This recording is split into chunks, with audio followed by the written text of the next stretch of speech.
14 में कर देते, धनबाद में, गिरिडीह में और चतरा में क्यों छोड़ दिया? देखिए, जहाँ तक प्रश्न मेरा है इसमें, धनबाद के लिए और गिरिडीह के लिए, चूंकि हम लोग का आंदोलन का बेस रहा है और इन दोनों सीटों पर जिस प्रकार से गांव में एक माहौल तैयार हुआ है, सांसदों के खिलाफ जाना, सांसदों की नीतियों की आलोचना करना, और अब तो बच्चे, बूढ़े, छोटे माने बच्चियां भी अब प्रश्न करने लगी हैं कि एमपी का कार्य क्या होता है। खासकर 2 महीनों मैंने बता दिया कि एमपी, महिलाओं को भी समझा दिया कि एमपी का मतलब 500 रुपए नहीं, आपकी नकफुटकी का रेट तय करने वाला एमपी होता है। नौजवानों को कह दिया कि जिस पेट्रोल को भर के जाते भैया, वो रेट ही एमपी तय करता है, तो एमपी के चुनाव को सीरियस लेना है। तो ये 23 साल के झारखंड में फर्स्ट टाइम हुआ कि कोई लड़का आके बता रहा है कि एमपी का काम क्या होता है। जो सड़क बदल सकता है, जो रेल को बदल सकता है, वो एमपी होता है। जो बजट पर चर्चा कर सकता है केंद्र की, तो बहुत ऐसी चीजों को मैंने बताया जो अब तक ये लोग अनभिज्ञ थे, पेपर के माध्यम से पढ़ते थे, लेकिन राजनेता कभी इन चीजों पर बात नहीं करता था। राजनेता एजुकेशन पे कभी बात नहीं किया है, राजनेता के बजट पे बात नहीं किया है। वो केवल बात किया है 2-4 गो नदी नाला पुलिया पे बात किया, ये कर दिए, वो कर दिए, और लास्ट में कुछ लाभ का साधन दिखा दिए। तो ये बदलाव हुआ है, जिस कारण धनबाद और बोकारो और ये जो मैंने लोकसभा कहा जाए तो गिरिडीह और धनबाद ये अहम सीट है, इसलिए यहाँ कोई भी पार्टी चाहेगी कि यहाँ जल्दबाजी ना हो, गड़बड़ी ना हो। कैंडिडेट बदलेंगे क्या भाजपा? संभावना है। देखिए, जहाँ तक आदरणीय पीएन सिंह जी का सवाल है, वयोवृद्ध हो चुके हैं, उम्र के उस पड़ाव में नहीं रहे, और ऊपर से इस राज्य के नहीं है, तो उनको बहुत ही आलोचना झेलना पड़ा, और आलोचना के हकदार भी हैं। बहुत उम्मीद के साथ लोगों ने उनको 8 लाख मत दिया था, लेकिन मुझे नहीं लगता है कि 8% भी उन्होंने कार्य किया। और जितने भी योजनाएं आई थी, सब निशिकांत जी गोड्डा लेके चले गए, एयरपोर्ट ले गए, एम्स ले गए, तमाम योजनाएं वो गोड्डा शिफ्ट कर गए। तो इसलिए नाराजगी है, और नाराजगी के हकदार भी हैं धनबाद के वर्तमान सांसद। तो क्या आप धनबाद से लड़ने वाले हैं चुनाव कि गिरिडीह से लड़ने वाले? एक्चुअली मेरा मन धनबाद ही था। अच्छा। और अभी भी मेरा दिल धनबाद को ही फेवर करता है, लेकिन चूंकि मेरा मत ये है कि जब मैं चुनाव पहले लड़ूंगा, एक नौजवान के लिए चुनाव लड़ना कहीं ना कहीं एक ड्रीम भी होता है। तो अगर मान के चलिए, मैं चाहता हूँ कि मैं अपना वोट पहले खुद को दूं, तो मेरा वोटर आईडी गिरिडीह लोकसभा में। अच्छा। और मेरा गढ़ है, मेरा गांव है, मेरी यादें हैं, तो मैं चाहता हूँ अपनी यादों के सहारे और अपने मत के सहारे पहला चुनाव लड़ूं, उसके भविष्य में कभी धनबाद जरूर प्रेफर करूँ। तो मतलब आप गिरिडीह से लड़ रहे हैं, तो गिरिडीह में क्या कैंडिडेट चेंज होंगे? आजसू के जो देखिए, मेरी क्या लगता है? जहाँ तक आदरणीय वर्तमान के सांसद माननीय चंद्र प्रकाश चौधरी जी की बात कही, तो कहीं ना कहीं उनकी तत्परता इस लोकसभा में नहीं दिखी है। और उसके बाद अपनी अर्धांगिनी जी को रामगढ़ विधायक बनाने भी चले गए, तो लोगों में ये भी रोष है कि भैया आप सांसद, पत्नी विधायक, ये सिस्टम आखिर कब तक चलेगा? तो ये रोष लोगों में है, और मुझे लगता है कि शायद प्रत्याशी बदलने की भी संभावना है। हो सकता है डॉक्टर लंबोदर महतो गिरिडीह के लिए आमंत्रित हो सकते हैं, अगर आजसू को सीट जाता है तो इस उहापोह की स्थिति में है फिलहाल एनडीए गठबंधन गिरिडीह और धनबाद को लेकर। यहाँ मतलब कुछ आपको ऐसे नतीजे भी सामने आएंगे जो आपको चौंका सकते हैं। मतलब ये कंफर्म है कि जयराम जी जो हैं, हाँ बिल्कुल, गिरिडीह से लड़ रहे हैं। हाँ, ये गिरिडीह से हम लड़ रहे हैं। तो एक भाजपा ने एक और हजारीबाग में जयंत सिन्हा को टिकट नहीं देके और मनीष जायसवाल को टिकट दिया है। तो हम लोगों ने उनसे सवाल किया था कि क्या जेबी केसेस के संजय मेहता आपको टक्कर दे सकते हैं?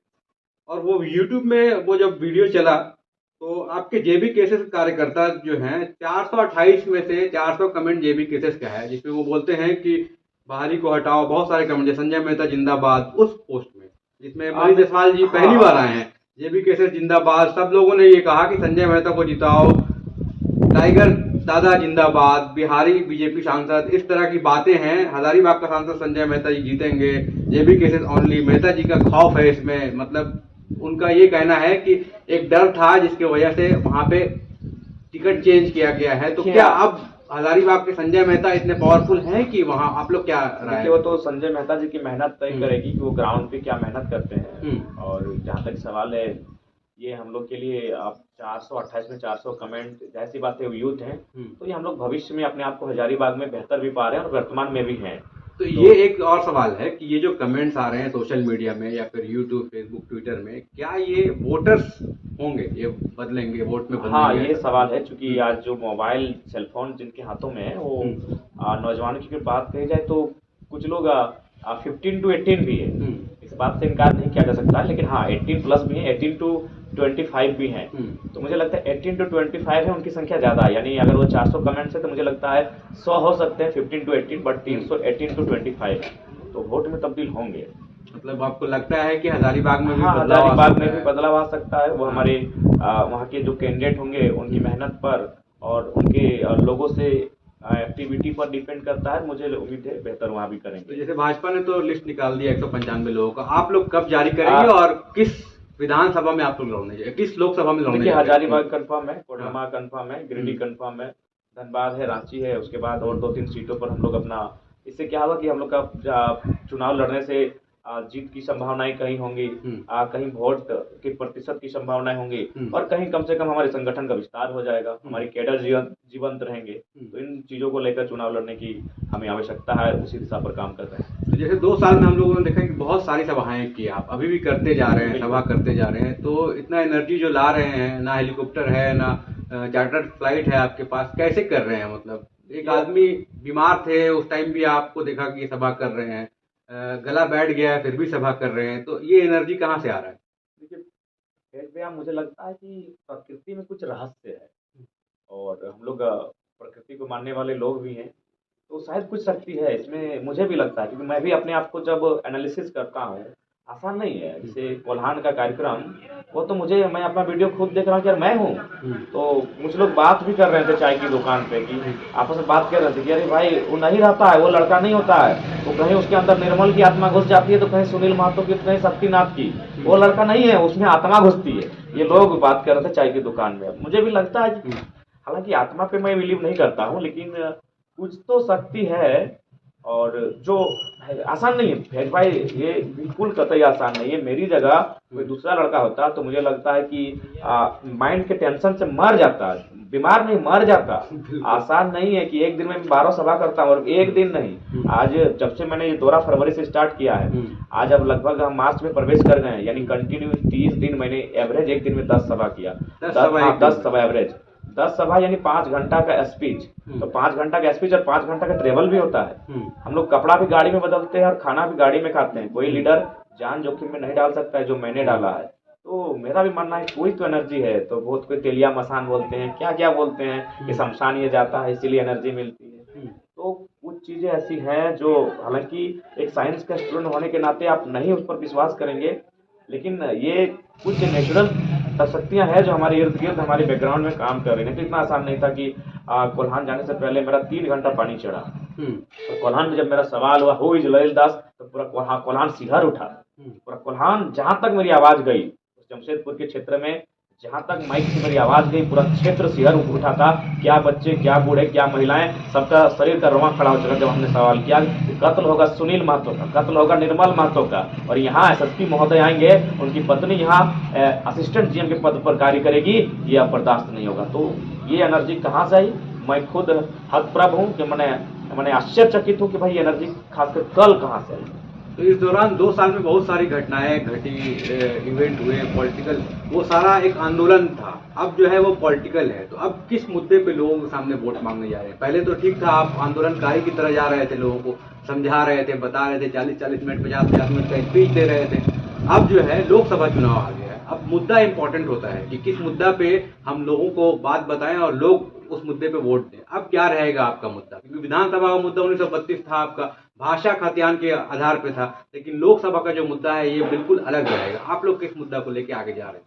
देखिए, सबसे पहली बात, सब क्षेत्र का अपना एक मुद्दा है। आप उस क्षेत्र का जो मुद्दा है उसको आप संसद के चुनाव से कैसे कनेक्ट करते हैं, ये आपकी काबिलियत है। जैसे हजारीबाग जाएंगे तो हजारीबाग का अलग मुद्दा हो सकता है, कोडरमा का अलग मुद्दा हो सकता है, गोड्डा का अलग मुद्दा हो सकता है, गिरिडीह का अलग मुद्दा हो सकता है, धनबाद का मुद्दा अलग हो सकता है। अब सवाल है कि जो गिरिडीह लोकसभा से जो प्रत्याशी आपका चुनाव लड़ेगा, उस प्रत्याशी में कितना सामर्थ्य है, उसका कितना विवेक है कि अपने विवेक से गिरिडीह के मुद्दों को संसद के साथ कनेक्ट कर सके। तो अगर जैसे मेरी बात है तो यहाँ माइंड्स आता है, माइंड्स पर चर्चा करने का राइट संसद में होता है, यानी संसद वो जाके खड़ा होकर माइंड्स के एक्ट पे चर्चा करेगा। गिरिडीह में लगभग 2 से 2,500 कंपनियां हैं, कंपनी एक्ट पर चर्चा करने वाला सांसद होता है। तो मैं इन मुद्दों के साथ जा रहा हूँ कि जो भी व्यवस्थाएं खराब हैं वो व्यवस्थाएं सांसद से ठीक होंगी। कब ठीक होंगी? जब उन पर चर्चा हुई। अगर हमें भूख लगती है तो हम बताते हैं कि हमको खाना है, बोलना पड़ता है। हम बीमार हो तो हमें बताना पड़ता है कि पेट में दर्द कर रहा है, तो ठीक संसद में बोलना पड़ेगा। यही तो हमारा संसद है, जहाँ बोलना पड़ता है। व्यक्ति की आज़ादी, हमें बोलने का अधिकार है, तो संसद में प्रश्न होगा। तो कंपनी एक्ट हो, माइंस एक्ट हो, डिस्प्लेसमेंट एक्ट हो, जिससे झारखंड प्रभावित है, उन प्रभावित मुद्दों को हम संसद के चुनाव से इंटरफेयर इसलिए कर रहे हैं, कनेक्ट कर पा रहे हैं। इसलिए मुझे लगता है कि गिरिडीह में जो प्रत्याशी होगा, मैं स्वयं रहूं, तो हम लोग अपने आप को जब कनेक्ट करेंगे पॉजिटिव रहेंगे। गांव गांव में दौरा कर रहे हैं, चुनावी दौरा स्टार्ट हो गया है, कैसे लोगों को मतलब वो कर रहे हैं? एक ये तो माइंस वाला जो आपने बताया इशू तो बहुत बड़ा मुद्दा है, एक इंटेलेक्चुअल क्लास ही समझ पाए, लेकिन आम जनता जो है, जो यहाँ रहता है, आप समझ लीजिए कि झोपड़ी में रहता है या फिर मिट्टी के घरों में रहता है, उनसे कैसे कनेक्ट करेंगे आप? हाँ बिल्कुल बिल्कुल, उनसे कनेक्ट करने का सीधा साधन है कि गिरिडीह लोकसभा नहीं करने से भी अनुमान 3 लाख से 4 लाख, 3 लाख लगभग 3 लाख के आसपास लोग मैंने विस्थापित मैंने पलायन हुए हैं अन्य राज्यों में। तो यानी 3 लाख एक बहुत बड़ी आबादी होती है। तो उनसे कनेक्ट करने का ये कारण है कि देखिए, हम यही कहते हैं कि अगर आपका बेहतर एमपी होता, अगर वो आपके लिए लड़ता और अगर कंपनियों से सौदेबाजी नहीं करता, तो आपको 20 किलोमीटर में ही रोजगार मिलता। आखिर आप क्या कर रहे हैं? हमने ये भी कहा कि हम कोई चमत्कार नहीं कर देंगे कि आपको 1 लाख की तनख्वाह हो जाएगी, लेकिन आप वही 10,000, 15,000, 20,000 की तनख्वाह कमा रहे हैं, जो गुजरात में कमा रहे हैं, जो महाराष्ट्र के माइंस में कमा रहे हैं, और झारखंड में आपका 20 किलोमीटर में कमाते हैं। 2000 किलोमीटर दूरी जाने की आवश्यकता नहीं पड़ती।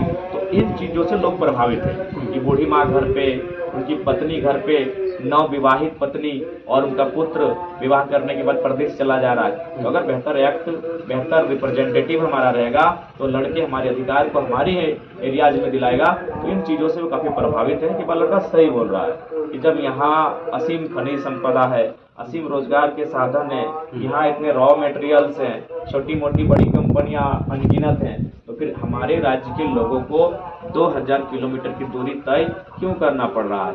20 किलोमीटर की दूरी तय होती, वही 20,000 का पेमेंट होता। और ये पॉसिबल है क्योंकि वर्तमान में आप क्योंकि ये ड्राफ्टिंग और लिखित आपको नहीं दे पाएंगे। जितने भी एमपी एमएलए रहते हैं माइंस कंपनी एरिया में, हर एक कंपनी से उनका चंदा होता है, छोटे मोटे आंदोलन करते हैं, सेट हो जाते हैं, चाहे सिंदरी रहे, चाहे माइंस एरिया रहे, सिटी पीएस रहे, बीटी पीएस रहे।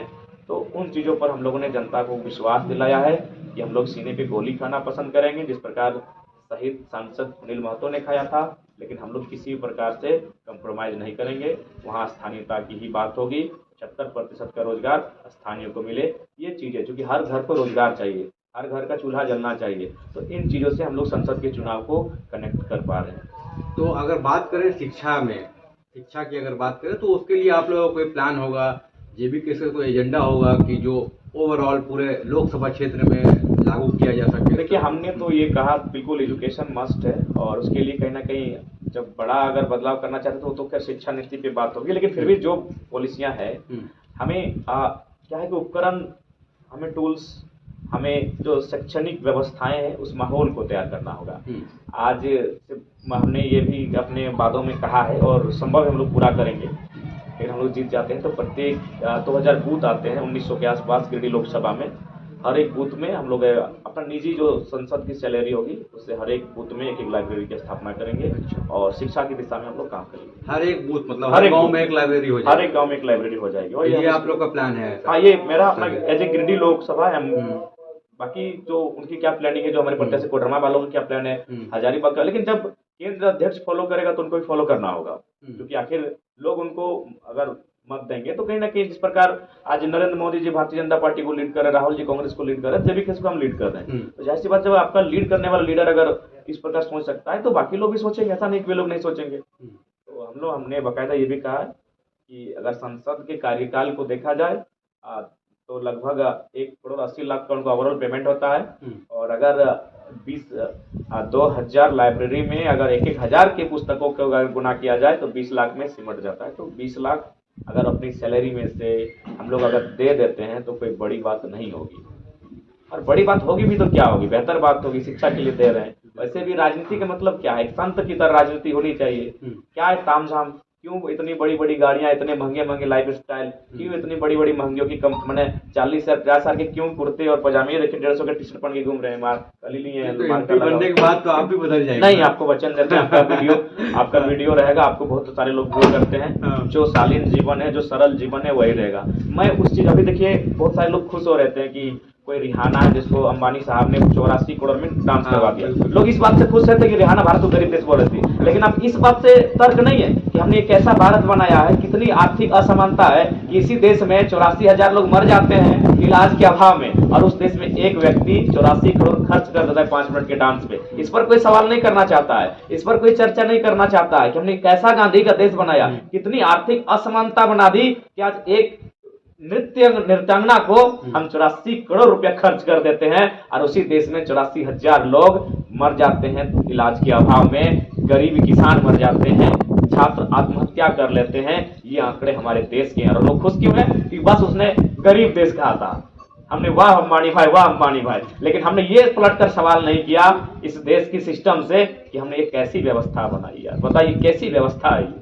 तो हम एक पीएचडी के छात्र हैं और पीएचडी के छात्र थोड़ा सा जो होता है ना, ये संसारिक सुख भोग का जीवन से ऊपर उनका माइंड होता है। पीएचडी का मतलब ही होता है, जिस दिन कोई हर कोई पीएचडी करेगा ना उसको थोड़ा पता चलेगा। जब हम भी बैचलर में थे तो हम भी बहुत बड़ा मोदी जी का मतलब उनका भाषण बड़ा इंटरेस्टिंग लगता था, रामदेव जी का भाषण। लेकिन हमने मास्टर्स को पार किया, पीएचडी को पार किया, जब हम यथार्थ में आए, क्योंकि बचपन क्या होता है, सुहाना होता है, एकदम फूल की तरह लगता है। लेकिन जैसे आपका एजुकेशन का स्तर बढ़ता है, आप यथार्थ को देखते हैं, आप धीरे धीरे खुद बागी होते हैं, आपको हालात बागी बनाता है।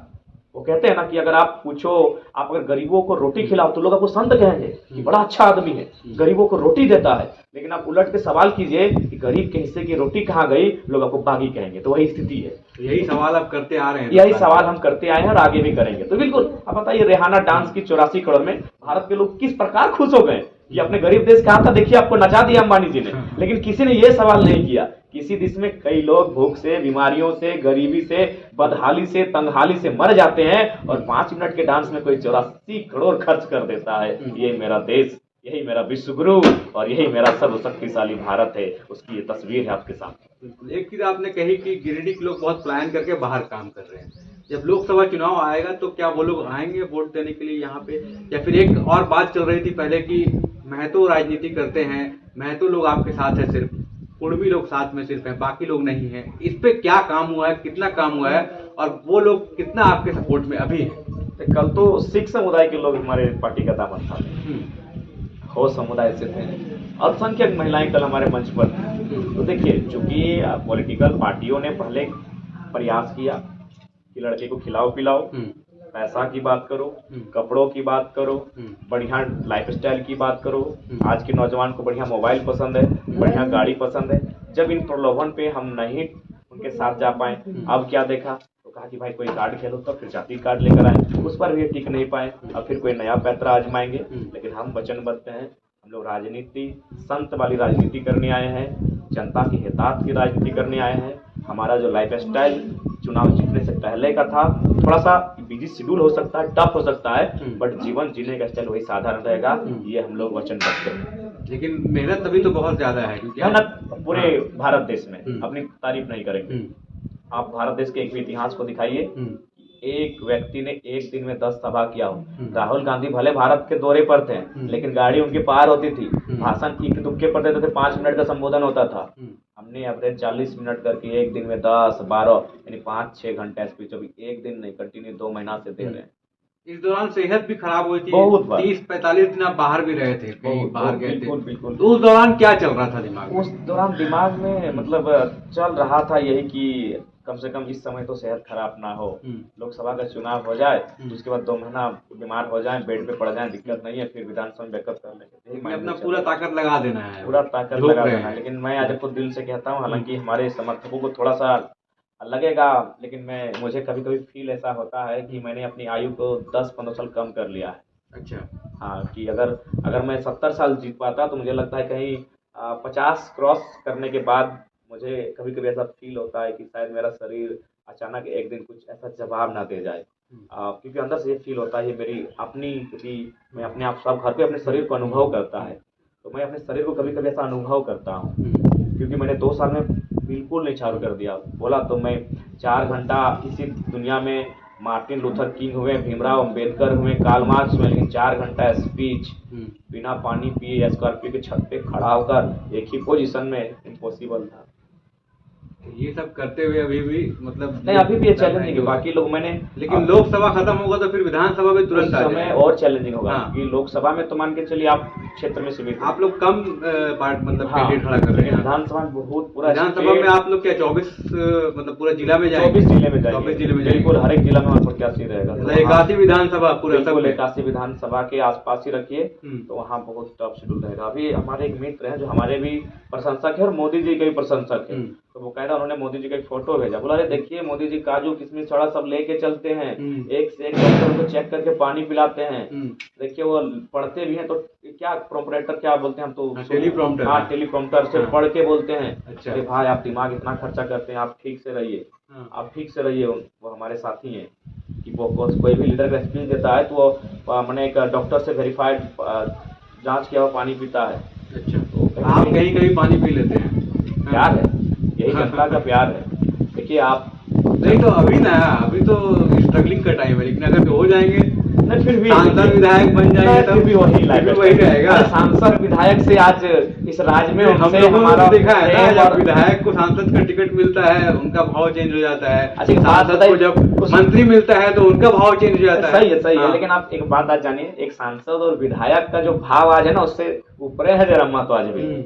आज इस राज्य में एक सांसद अपने क्षेत्र में होता है, जयराम महतो कोल्हान में जाके खड़ा होकर आंदोलन करके आता है, जयराम महतो रामगढ़ में खड़ा होकर आंदोलन करता है, पूरे झारखंड ही पूरा झारखंड ही जानता है। तो भले हम लोग बिना चुनाव जीते एक सांसद और विधायक की अपेक्षा अच्छा कार्य कर रहे हैं और उनसे अच्छा सम्मान पा रहे हैं। हाँ, बस वो लोग वेतन पा रहे हैं, सरकारी सुख सुविधा पा रहे हैं। प्यार की बात कीजिएगा तो आज एक 5 साल का बच्चा गांव गांव में मेरा नाम जानता है, ये मेरी उपलब्धि है जो आज तक के झारखंड के इतिहास में किसी ने नहीं कमाया। लेकिन यही नाम क्या वोट में कन्वर्ट होगा? क्योंकि पहले तक तो ठीक था जब आप लोग कर रहे थे आंदोलन, अब आप लोग आ गए हैं वोटिंग वाली राजधानी मतलब हाँ, ये सच्चाई है कि क्या कन्वर्ट होगा? तो क्या एक ट्रायल है ये आपका लोकसभा, ये देखने के लिए कि कितना वोट आता है जेबी केसेस को? ट्रायल है, लेकिन सेमीफाइनल का मैच कह सकते हैं कि सेमीफाइनल में हमारी क्या तैयारी है, तो इसमें आकलन होगा। और फिर विधानसभा में आप लोग उसको विधानसभा में तो हमको लगता है कॉन्फिडेंस है कि हम लोग सीटों में बेहतर निकालेंगे और बताएंगे सदन में हमारी उपस्थिति रहेगी। विधानसभा में एकदम श्योर है। लोकसभा में 1-2 सीट हम लोग, हाँ 1-2 सीट हम लोग उम्मीद करके रख रहे हैं, एक्सपेक्ट किए हैं। उसके बाद जनता का आशीर्वाद जाने वो क्या होगा नहीं होगा, लेकिन विधानसभा में बेहतर रहेंगे। लेकिन अगर गिरिडीह सीट से या फिर धनबाद सीट से जयराम महतो कितना एक्सपेक्ट कर रहे हैं, कितना वोट आना चाहिए? देखिए ये तो पक्का है कि हम रेस में रहेंगे, ये तो तय है। रेस में तो आप डे 1 से ही हैं। डे 1 से ही हम रेस में जब से है तो मुझे लगे कि देखिए हमको अनुमान है कि कई लाख में वोट हमारे रहेंगे। अब वो कितने लाख रहेंगे, 3 रहेंगे, 4 लाख रहेंगे, 2.5 लाख रहेंगे, लेकिन लाखों में वोट रहेंगे। और उम्मीद है कि जो भी हमारे साथ जो कंटेस्ट में रहेंगे वहाँ वोट का मार्जिन बहुत कम रहेगा, वो 2 लाख 3 लाख ये सीन नहीं रहेगा, वहाँ हजारों का सीन रहेगा और उसी मार्जिन से चुनाव को जीता जाएगा। चुनाव जीतने वाला हम होंगे या अगला होगा वो कहना मुश्किल है, वो उनकी तैयारी पर स्ट्रेटजी पर डिपेंड करेगी। देखिए हम लोग झूठ नहीं बोलेंगे, यथार्थ को जीने वाला नौजवान है, हम ये नहीं कि हम गिरिडीह जीत ही रहे हैं, पता कर ही रहे हैं, लेकिन हाँ हम कंटेस्ट में हैं और बाकी जो प्रत्याशी हैं उनसे हमने अभी तक बेहतर किया है। और बीच में हम लोग देखते हैं कि इलेक्शन जब चुनाव नजदीक आ जाता है, वोटिंग का टाइम, तो वहाँ पे बहुत सारी पार्टियां, बड़ी पार्टियां हैं जो कोशिश करती हैं कि भाई इस कैंडिडेट से डर है तो इनको मतलब कुछ प्रलोभन दे के प्रलोभन दिया जाए या फिर साम दाम दंड की नीति कुछ किया जाए। तो इसके लिए क्या कैसे तैयार हैं आप लोग? क्या जेबी केसेस एकदम अपने इस पे कायम है, जो बात बोलती है हर जगह जाके कि हम अकेले लड़ रहे हैं और कोई हमारा मतलब कोई जो बड़ी पार्टी है वो हमारे कोई ऐसा साथ नहीं है, किसी के बी टीम नहीं है ऐसी? बिल्कुल उससे हम लोग कायम हैं, इंडिपेंडेंट सोच पर, अपनी जो स्वतंत्र सोच है उस पर हम लोग कायम हैं। जैसे स्टार्ट किया था वैसे ही इलेक्शन तक रहेंगे, इलेक्शन के बाद भी वैसे? हाँ देखिए, इलेक्शन अगर सब कुछ मान के चले हम लोग 2-3 सीटें जीत जाते हैं और केंद्र में सरकार बनाने की बात है, तो आप तो सरकार बनाने जा नहीं रहे, लेकिन अगर मान के चलिए जरूरी नहीं, अगर कोई बहुमत से बन गई या फिर ना बनी तो वो हमें अपने राज्य से या फिर अपने राज्य के मुद्दों से उस सरकार से चर्चा कर लेंगे कि आप हमारे मुद्दों पर अगर साथ खड़े होंगे तो समर्थन की बात होगी। राज्य से चर्चा कर लेंगे, उस लोकसभा क्षेत्र के आने वाले लोगों से बात कर लेंगे, राज्यवासियों से बात कर लेंगे। ये चूंकि आज दुनिया बहुत छोटी हो गई है, आज डिजिटल क्रांति के कारण, ऑनलाइन क्रांति के कारण दुनिया बहुत छोटी है, चंद सेकंड में हमारा मैसेज सब तक पहुंच जाएगा और उनका मैसेज हम तक पहुंच जाएगा, यानी जनता के मैसेज के बाद ही हम लोग कोई निर्णय लेंगे। तो जैसे 2 साल से हम लोग देख रहे हैं कि लगातार सभा ही करते रहते हैं, जब सभा नहीं करते हैं तो जयराम महतो क्या करते हैं? सभा नहीं करते हैं तो अध्ययन करते हैं, और सभा जब नहीं करते हैं तो बाकी टाइम स्ट्रेटेजी तैयार करते हैं, और जो हम लोग सभा का आउटपुट क्या निकला उन चीज़ों पर हम लोग समीक्षा करते हैं, और बेहतर हम लोग क्या कर सकते हैं अपने इन फ्यूचर के लिए उसकी प्लानिंग करते हैं।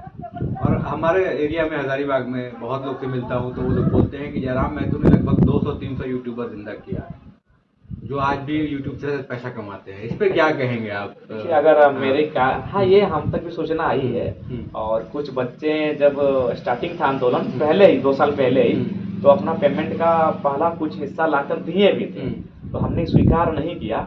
तो ये तो है कि कम से कम नहीं करने से भी काफ़ी भारी संख्या में तादाद में ये चीज़ें हुई हैं, तो ये ठीक है, अच्छी बात है। तो क्या वो लोग जो जिन लोगों को आपने इतना सपोर्ट किया, आपकी वजह से शायद वो यूट्यूब में बन गए हैं, वो क्या आपके वोटर हैं या फिर